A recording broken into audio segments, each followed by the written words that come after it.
প্রিয় দর্শক, সাম্প্রতিক সময়ে মধ্যপ্রাচ্য আবারও উত্তপ্ত। সম্প্রতি কাতারে অবস্থিত মার্কিন সামরিক ঘাঁটিতে হামলা চালানো হয়েছে, যা গোটা অঞ্চলে নতুন করে উত্তেজনা ছড়িয়ে দিয়েছে। এই হামলার পেছনের সত্য কি? কেন ইরান এই হামলা চালালো? আর এই ঘটনা বিশ্ব রাজনীতিকে ঠিক কোন দিকে নিয়ে যেতে পারে? আজকের ভিডিওতে আমরা এই সব প্রশ্নের গভীরে যাব। মধ্যপ্রাচ্যে যুক্তরাষ্ট্রের সামরিক উপস্থিতি দীর্ঘদিনের।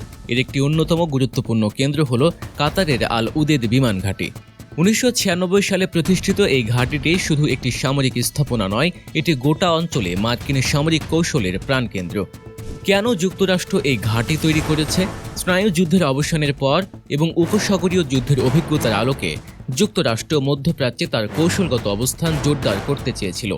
আঞ্চলিক স্থিতিশীলতা রক্ষা, সন্ত্রাসবাদ দমন এবং নিজেদের প্রভাব বজায় রাখার জন্য একটি শক্তিশালী সামরিক উপস্থিতির প্রয়োজন ছিল। ইরাক যুদ্ধের পর এই ঘাঁটির গুরুত্ব আরও বহুগুণ বেড়ে যায়, কারণ এটি মার্কিন ভূ রাজনৈতিক অবস্থানের একটি অবিচ্ছেদ্য অংশ হয়ে ওঠে। আল উদেদ বিমান ঘাঁটি হল ইউএস সেন্ট্রাল কমান্ডের অন্যতম প্রধান সদর দপ্তর। প্রায় 60 একর বা 24 হেক্টর এলাকা জুড়ে বিস্তৃত এই ঘাঁটিতে 100টিরও বেশি যুদ্ধবিমান এবং ড্রোন রাখার ব্যবস্থা আছে। এখানে প্রায় 10,000 মার্কিন সেনা মোতায়েন রয়েছে। এখান থেকেই গোয়েন্দা নজরদারি, ড্রোন অপারেশন এবং আঞ্চলিক সামরিক অভিযানগুলো পরিচালিত হয়। ইরাক, সিরিয়া এবং আফগানিস্তানে মার্কিন সামরিক কার্যক্রমে এই ঘাঁটিটি কেন্দ্রীয় ভূমিকা পালন করছে। এটি শুধু একটি ঘাঁটি নয়, মধ্যপ্রাচ্যে মার্কিন শক্তির এক প্রতীক। সম্প্রতি কাতারের আল উদেদ বিমান ঘাঁটিতে একটি বড় ধরনের হামলা চালানো হয়েছে। ইরান এই হামলার দায় স্বীকার করেছে। তাদের দাবি, এই হামলা চালিয়েছে ইরানের পারমাণবিক স্থাপনায় মার্কিন হামলার প্রতিশোধ হিসেবে। হামলাটি ঘটে সোমবার, যখন ইরানের ইসলামিক রেভলিউশনারি গার্ড কর্পস আল উদেদ ঘাঁটিতে ক্ষেপণাস্ত্র হামলা চালায়। ইরানের তাসনিম সংবাদ সংস্থা জানিয়েছে, এই অভিযানের নাম দেওয়া হয়েছে অ্যানাউন্সিয়েশন অফ ভিক্টরি। মার্কিন সামরিক কর্মকর্তারা রয়টার্সকে নিশ্চিত করেছেন যে আল উদেদই ছিল ইরানের একমাত্র লক্ষ্য।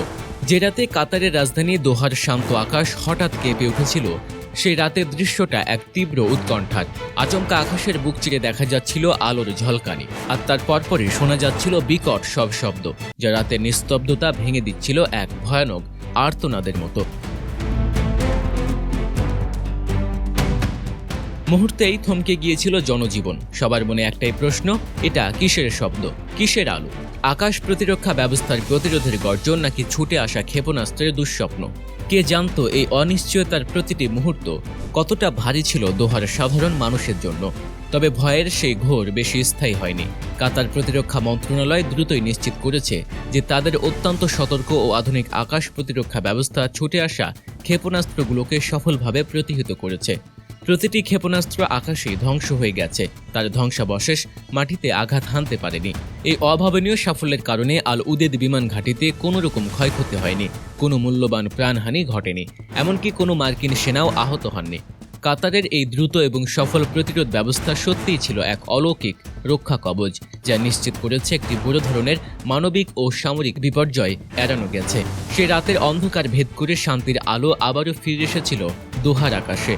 আল উদেদ ঘাঁটিতে এই হামলা বিচ্ছিন্ন কোনো ঘটনা নয়, এর পেছনে রয়েছে মধ্যপ্রাচ্যের গভীর রাজনৈতিক উত্তেজনা ও দীর্ঘদিনের আঞ্চলিক ক্ষমতা দখলের লড়াই। প্রথমত, গাজা ইসরায়েল যুদ্ধের প্রেক্ষিতে মধ্যপ্রাচ্য বর্তমানে চরম উত্তপ্ত। এই সংঘাত ইরান সমর্থিত গোষ্ঠীগুলোকে আরও সক্রিয় করে তুলেছে এবং তাদের পশ্চিমা বিরোধী মনোভাবকে উস্কে দিয়েছে। ইরান মনে করে এই অঞ্চলে মার্কিন সামরিক উপস্থিতি ইসরায়েলের কার্যকলাপকে সমর্থন যোগাচ্ছে।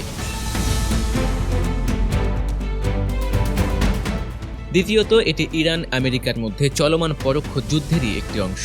দুই দেশ সরাসরি সংঘাতে না গেলেও আঞ্চলিক বিভিন্ন শক্তি ও মিলিশিয়া শক্তির মাধ্যমে একে অপরের ওপর চাপ সৃষ্টি করে আসছে। ইরানের দাবি, তাদের পারমাণবিক স্থাপনায় মার্কিন হামলার প্রতিশোধ হিসেবে তারা এই হামলা চালিয়েছে। এর মাধ্যমে ইরান যুক্তরাষ্ট্রকে একটি কড়া বার্তা দিতে চেয়েছে যে তারা পাল্টা আঘাত হানার সক্ষমতা রাখে। তৃতীয়ত, ইরান ও তার মিত্ররা স্থানীয় মিলিশিয়াদের মাধ্যমে মার্কিন প্রভাবকে দুর্বল করার কৌশল গ্রহণ করেছে। এই হামলা ইঙ্গিত দেয় যে ইরান সরাসরি মার্কিন ঘাঁটিতে হামলা চালানোর মতো সক্ষমতা অর্জন করেছে এবং মধ্যপ্রাচ্যে মার্কিন সামরিক উপস্থিতি তাদের জন্য একটি স্পষ্ট লক্ষ্য।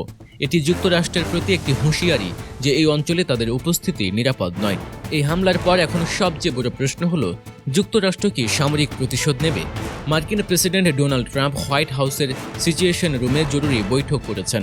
যদিও মার্কিন কর্মকর্তারা জানিয়েছেন তারা আগে থেকেই হামলার বিষয়ে অবগত ছিলেন এবং কোনো ক্ষয়ক্ষতি হয়নি, তবুও একটি সামরিক ঘাঁটিতে সরাসরি হামলা যুক্তরাষ্ট্রের জন্য একটি গুরুতর চ্যালেঞ্জ। প্রতিশোধমূলক হামলা মধ্যপ্রাচ্যে নতুন যুদ্ধের আশঙ্কা বাড়াবে কিনা তা নিয়ে গভীর উদ্বেগ তৈরি হয়েছে। এই ঘটনার ফলে একটি প্রশ্ন বারবার উঠে আসছে, কাতার বা ইরাকের ভেতরে রাজনৈতিক চাপ কিভাবে বাড়বে? যদিও কাতার হামলা প্রতিহত করে দ্রুত পরিস্থিতি স্বাভাবিক করার চেষ্টা করেছে, কিন্তু তাদের মাটিতে মার্কিন ঘাঁটিতে সরাসরি হামলার ঘটনা তাদের আঞ্চলিক নিরপেক্ষতা এবং নিরাপত্তার প্রশ্নটিকে সামনে এনেছে। ইরাকেও ইরান সমর্থিত গোষ্ঠীগুলো সক্রিয়তা রয়েছে যা দেশটির স্থিতিশীলতা নষ্ট করতে পারে। এ ধরনের হামলার পর মধ্যপ্রাচ্যের অন্যান্য গুরুত্বপূর্ণ দেশগুলোর প্রতিক্রিয়াকে গভীরভাবে প্রভাবিত করে। ইসরায়েল এই পরিস্থিতিতে নিজেদের নিরাপত্তা নিয়ে আরও বেশি সতর্ক হবে। তাদের আঞ্চলিক প্রতিদ্বন্দ্বী ইরানের যে কোনো সামরিক তৎপরতাকে তারা অত্যন্ত গুরুত্বের সঙ্গে দেখবে এবং নিজেদের প্রতিরক্ষা ব্যবস্থাকে আরও শক্তিশালী করার পদক্ষেপ নেবে। অন্যদিকে সৌদি আরব, যারা দীর্ঘকাল ধরে ইরানের আঞ্চলিক প্রতিদ্বন্দ্বী, এই হামলার ঘটনাকে অত্যন্ত নিবিড়ভাবে পর্যবেক্ষণ করবে। তারা ইরানের ক্রমবর্ধমান সামরিক সক্ষমতা এবং আঞ্চলিক প্রভাব বিস্তারের প্রচেষ্টাকে নিজেদের জন্য হুমকি হিসেবে দেখবে। এর ফলস্বরূপ নিজেদের সুরক্ষা নিশ্চিত করতে সৌদি আরব যুক্তরাষ্ট্রের কাছ থেকে আরও বেশি সামরিক সহযোগিতা ও সমর্থন চাইতে পারে। সব মিলিয়ে পুরো মধ্যপ্রাচ্যের দেশগুলোই এখন এক নতুন সংঘাতের আশঙ্কায় দিন কাটাচ্ছে।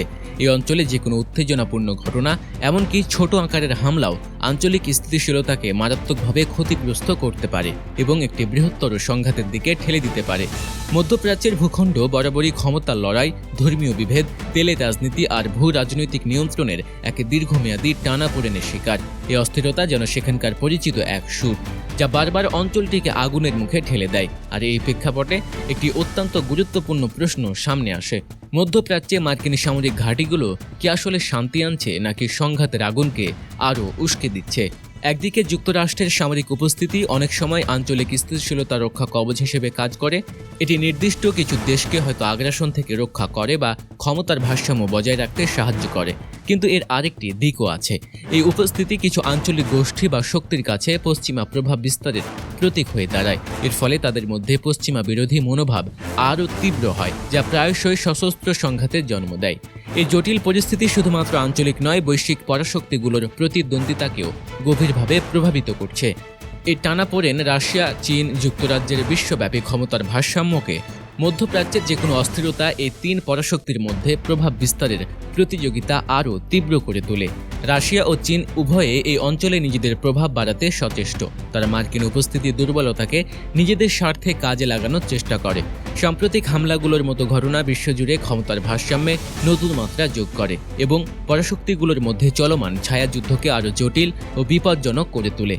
এই অঞ্চলে একটি স্ফুলিঙ্গ বিশ্বজুড়ে দাবানল সৃষ্টি করার ক্ষমতা রাখে, আর তাই প্রতিটি পদক্ষেপই অত্যন্ত সতর্কতার সাথে নিতে হয়। কাতারে মার্কিন ঘাঁটিতে এই হামলা কেবল একটি সামরিক অভিযান নয়, এটি গোটা মধ্যপ্রাচ্য জুড়ে একটি বিপজ্জনক বার্তা ছড়িয়ে দিচ্ছে। এটি ইঙ্গিত দেয় যে আঞ্চলিক সংঘাত আরও বিস্তৃত এবং আনপ্রেডিক্টেবল হয়ে উঠতে পারে। সামনের দিনগুলোতে এই উত্তেজনা আরও বিস্তৃত আকার নিতে পারে, যা পুরো বিশ্বকেই প্রভাবিত করার ক্ষমতা রাখে। প্রিয় দর্শক, ভিডিওটি যদি আপনার ভালো লেগে থাকে তাহলে একটি লাইক দিন। কমেন্টে লিখুন আপনি কি মনে করেন এই সংঘাতের সবচেয়ে গুরুত্বপূর্ণ দিক কোনটি। আপনি যদি আমাদের চ্যানেলে নতুন হয়ে থাকেন তাহলে চ্যানেলটি সাবস্ক্রাইব করে পাশে থাকা বেল আইকনটি প্রেস করতে একদম ভুলবেন না। দেখা হবে পরের ভিডিওতে। ধন্যবাদ।